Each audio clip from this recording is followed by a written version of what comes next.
పురాణాలలో దేవతామూర్తుల గురించే కాకుండా ఇంకా ఎంతో అందమైన ఆకర్షణీయమైన స్త్రీల వర్ణన మనకు తెలుస్తుంది. అందులో మొదటి పేరు మోహినీదేవి వస్తుంది. మోహినీదేవి స్వయంగా భగవాన్ విష్ణుమూర్తి యొక్క రూపం.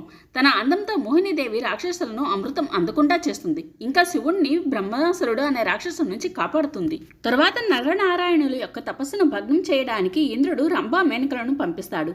నారాయణుడు ఈ ఇద్దరి యొక్క అప్సరసల అహంకారం అణచివేయడం కోసం ఊర్వశిని సృష్టించాడు. తర్వాత ఊర్వశి గర్వం అణచడానికి అహల్యను సృష్టించాడు బ్రహ్మదేవుడు.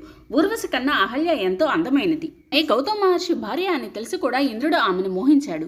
మహాభారతంలో విదర్భ రాజ్యం యొక్క రాజకుమారి దమయంతి చాలా సౌందర్యవతి.